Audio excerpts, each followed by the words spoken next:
မင်္ဂလာပါအရှင် grade 11 chapter 5 5.4.1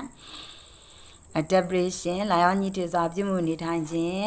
accept ဖြစ်ပါတယ်ရှင် camels are large animals ကလျော်ကြီးရဆိုရှင်ကြီးမားတဲ့သတ္တဝါကြီးဖြစ်ပြီးတော့ which live and breed in desert which is hottest driest and more challenging environment hottest အချောက်သေးဆုံး driest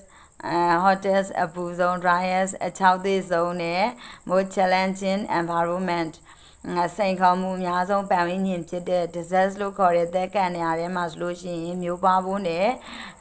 live နေထိုင်ကြပါတယ်incredible adaptation of the camel allow to survive and thrive as herbivores in the ဒီနေရာမှာဆိုလို့ရှိရင်ကလျော်ကြီးရဆိုလို့ရှိရင်သူတို့ရဲ့ survive ရပ်တည်ဖို့နဲ့အသက်ရှင်ရပ်တည်ဖို့နဲ့ကြီးထွားဖို့အတွက်ဆိုလို့ရှိရင်ဒီနေရာမှာရှိအသည့်ရွက်စားတွေဖြစ်နေရပ်တည်ပါတယ် some anatomical adaptation are ဒီခန္ဓာဗေဒဆိုင်ရာလာရောညှိတွေစွာပြုမှုနေထိုင်မှုအချို့ကတော့ process of close-even nostril and long eyelash which give out wind-blown scent ဒီကံမဲကြီးတွေမှာဆိုလို့ရှိရင်ပိတ်ထားလို့ရတဲ့ nostril လို့ခေါ်တဲ့နှာပေါက်တွေပါပြီးတော့ long eyelash မျက်တောင်မွေးရှည်လျားတဲ့မျက်တောင်မွေးတွေပါတယ်ဒါဆိုလို့ရှိရင်ဒီຢာတွေကနေပြီးတော့ which give out wind-blown scent လေတိုက်တဲ့အခါမှာဒီသဲတွေပါလာတာကိုသူတို့ကနေပြီးတော့ကာကွယ်နိုင်တယ် having large and flat feet with large bed allow to spread out the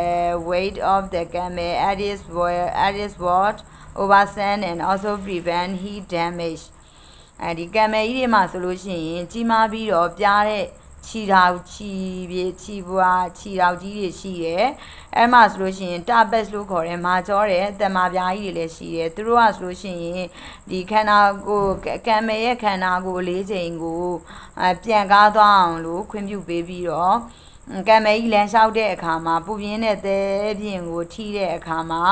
အပူကြောင့်ပျက်စီးသွားခြင်းကိုကာကွယ်ပေးပါတယ် touch pad on the knee prevent damage from hot sun when the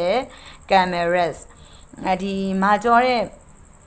အသက်မှာပြားကြီးရဆိုလို့ရှိရင်ဒူးကောင်းကိုလည်းပဲ prevent ကာကွယ်ပေးပါတယ် damage ပျက်စီးခြင်းကနေ from hot sun when the camel rests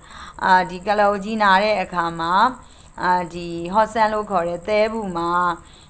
ဒီဒူးကောင်းထိတဲ့အခါမှာ